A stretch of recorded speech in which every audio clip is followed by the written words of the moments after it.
भारत की सांस्कृतिक और क्रिएटिव पावर को इंटरनेशनल लेवल पर एक नई पहचान देने वाला ऐतिहासिक event world audio visual and entertainment summit यानी कि वेब्स 2025 आज से मुंबई में शुरू हो गया है।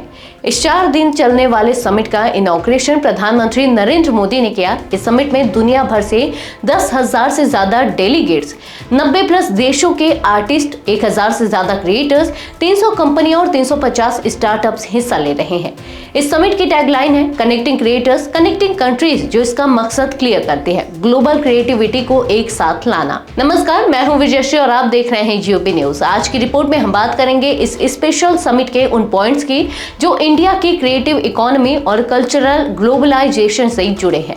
पीएम मोदी ने अपनी स्पीच में कहा कि world audio visual and entertainment summit यानी कि वेब सिर्फ एक नाम नहीं है, बल्कि ये एक मूवमेंट है कल्चर, क्रिएटिविटी और इंटरनेशनल कनेक्शन का। यह एक ऐसा प्लेटफॉर्म है जो हर आर्टिस्ट और हर यंग क्रिएटर के लिए है जो अपने आइडियाज और टैलेंट से दुनिया से जुड़ना चाहता है। प्रधानमंत्री ने इंडियन ट्रेडिशन में साउंड और म्यूजिक के इंपॉर्टेंस को हाईलाइट करते हुए कहा कि हमारे यहाँ नाद ब्रह्म की कॉन्सेप्ट है। भगवान शिव का डमरू पहले साउंड का सिंबल है, माँ सरस्वती की वीणा नॉलेज का रिदम है, श्री कृष्ण की बांसुरी लव और ब्यूटी का साइन है और विष्णु का शंख पॉजिटिव एनर्जी को इनवाइट करता है।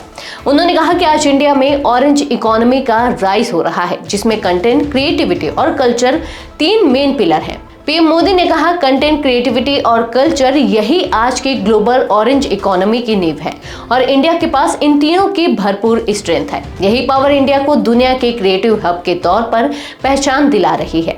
पीएम मोदी ने ओटीटी इंडस्ट्री की ग्रोथ को लेकर कहा कि अब भले ही स्क्रीन छोटे हो रहे हैं, लेकिन उनके मैसेज का इम्पैक्ट बहुत बड़ा हो गया है। आज 100 से ज्यादा देशों में इंडियन फिल्में रिलीज हो रही हैं और लोग उन्हें सबटाइटल्स के साथ एंजॉय कर रहे हैं। उन्होंने कहा ये सही टाइम है create in India, create for the world का, क्योंकि इंडिया के पास हजारों साल पुरानी स्टोरीज का ऐसा ट्रेजर है जो पूरी दुनिया को कनेक्ट कर सकता है।